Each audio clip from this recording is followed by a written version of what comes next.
नमस्कार मित्रों, स्वागत है आप सभी का सनातन ज्ञान लोक में। आज हम जानेंगे गायत्री मंत्र का गुप्त रहस्य। इससे पहले अगर आप कुछ नया सीखना और जानना चाहते हैं तो चैनल को सब्सक्राइब जरूर करें। गायत्री महामंत्र की साधना व्यक्ति के जीवन में क्या कुछ नहीं देती, यह सारा प्रसंग बहुविदित है। विधिपूर्वक की गई साधना निश्चित ही फलदायी होती है एवं उसके सत्परिणाम साधक को शीघ्र ही अपने आत्मिक लौकिक दोनों ही क्षेत्रों में दिखाई देने लगते हैं। फिर भी इस छोटे से धर्मशास्त्र रूपी सूत्र में इतना कुछ रहस्य भरा पड़ा है जिसे यदि परत दर परत खोला जा सके तो व्यक्ति अपने जीवन को धन्य बना सकता है। गायत्री भारतीय संस्कृति का प्राण है, परमात्म सत्ता द्वारा धरती पर भेजा गया वह वरदान है जिसका यदि मनुष्य सदुपयोग कर सके तो वह अपना धरित्री पर अवतरण सार्थक बना सकता है। परम पूज्य गुरुदेव जानते थे कि गायत्री साधना में प्रवृत्त रहने के बाद जनसामान्य में और अधिक जानने की और अधिक गहराई में प्रवेश करने की उत्सुकता भी बढ़ेगी। इसी को दृष्टिगत रख उनने उसका जितना एक सामान्य गायत्री साधक को जानना चाहिए व जीवन में उतारना चाहिए मार्गदर्शन गायत्री महाविज्ञान के अपने तीनों खंडों में कह दिया।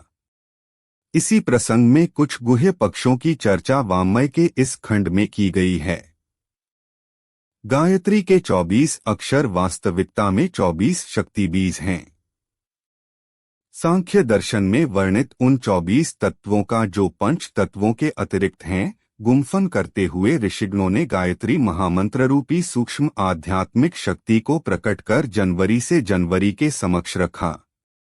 24 मातृकाओं की महाशक्तियों के प्रतीक ये 24 अक्षर इस वैज्ञानिकता के साथ एक साथ छंदबद्ध गुंथित कर दिए गए हैं कि इस महामंत्र के उच्चारण मात्र से अनेकानेक अंदर की प्रसुप्त शक्तियों जागृत होती हैं। अंदर की प्राणाग्नि में तीव्र स्तर के स्पंदन होने लगते हैं एवं यह परिवर्तन साधक के वर्चस्व के संवर्धन में एक महत्वपूर्ण भूमिका निभाता है। हिंदू धर्म में मां गायत्री को वेद माता कहा जाता है, अर्थात सभी वेदों की उत्पत्ति इन्हीं से हुई है। गायत्री को भारतीय संस्कृति की जननी भी कहा जाता है। धर्मशास्त्रों के अनुसार ज्येष्ठ मास के शुक्ल पक्ष की दशमी को मां गायत्री का अवतरण माना जाता है। इस दिन को हम गायत्री जयंती के रूप में मनाते हैं।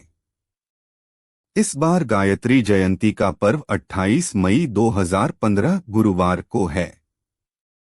मां गायत्री को हमारे वेद शास्त्रों में वेद माता कहा गया है। धर्म ग्रंथों में यह भी लिखा है कि गायत्री उपासना करने वाले की सभी मनोकामनाएं पूरी होती हैं तथा उसे कभी किसी वस्तु की कमी नहीं होती। गायत्री से आयु, प्राण, प्रजा, पशु, कीर्ति, धन एवं ब्रह्म वर्चस्व के साथ प्रतिफल अथर्ववेद में बताए गए हैं, जो विधिपूर्वक उपासना करने वाले हर साधक को निश्चित ही प्राप्त होते हैं। विधिपूर्वक की गई उपासना साधक के चारों ओर एक रक्षा कवच का निर्माण करती है व विपत्तियों के समय उसकी रक्षा करती है। गायत्री मंत्र के जप से यह लाभ प्राप्त होते हैं। उत्साह एवं सकारात्मकता, त्वचा में चमक आती है, तामसिकता से घृणा होती है, परमार्थ में रुचि जागती है, पूर्वाभास होने लगता है, आशीर्वाद देने की शक्ति बढ़ती है, नेत्रों में तेज आता है, स्वप्न सिद्धि प्राप्त होती है, क्रोध शांत होता है, ज्ञान की वृद्धि होती है। विद्यार्थियों के लिए गायत्री मंत्र का जप सभी के लिए उपयोगी है, किंतु विद्यार्थियों के लिए तो यह मंत्र बहुत लाभदायक है। रोजाना इस मंत्र का 108 बार जप करने से विद्यार्थी को सभी प्रकार की विद्या प्राप्त करने में आसानी होती है। विद्यार्थियों को पढ़े में मन नहीं लगना, याद किया हुआ भूल जाना, शीघ्रता से याद न होना आदि समस्याओं से निजात मिल जाती है। गायत्री मंत्र के जप से यह लाभ प्राप्त होते हैं। दरिद्रता के नाश के लिए यदि किसी व्यक्ति के व्यापार नौकरी में हानि हो रही है या कार्य में सफलता नहीं मिलती, आमदनी कम है तथा व्यय अधिक है, तो उन्हें गायत्री मंत्र का जप काफी फायदा पहुंचाता है। शुक्रवार को पीले वस्त्र पहनकर हाथी पर विराजमान गायत्री माता का ध्यान कर गायत्री मंत्र के आगे और पीछे श्री संपुट लगाकर जप करने से दरिद्र का नाश होता है। इसके साथ ही रविवार को व्रत किया जाए तो ज्यादा लाभ होता है।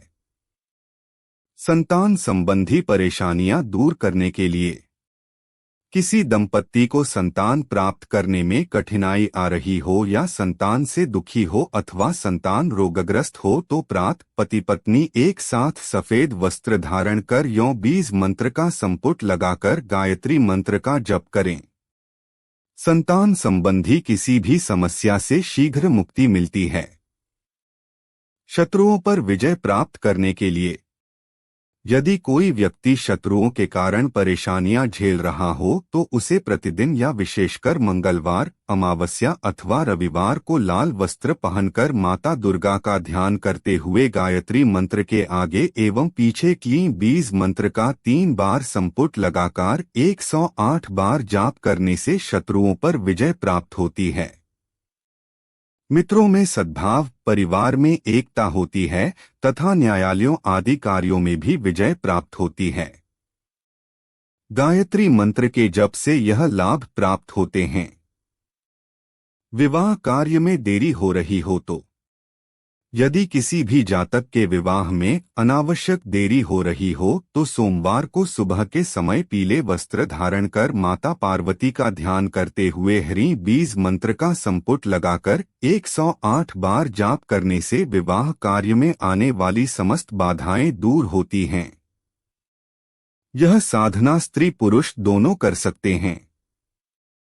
यदि किसी रोग के कारण परेशानियां हो तो यदि किसी रोग से परेशान है और रोग से मुक्ति जल्दी चाहते हैं तो किसी भी शुभ मुहूर्त में एक कांसे के पात्र में स्वच्छ जल भरकर रख लें एवं उसके सामने लाल आसन पर बैठकर गायत्री मंत्र के साथ ऐं ह्रीं क्लीं का संपुट लगाकर गायत्री मंत्र का जप करें। जप के पश्चात जल से भरे पात्र का सेवन करने से गंभीर रोग का नाश होता है। यही जल किसी अन्य रोगी को पीने देने से उसके भी रोग का नाश होता है। ये थी कुछ जानकारी। अगर अच्छी लगी तो लाइक और सब्सक्राइब जरूर करें।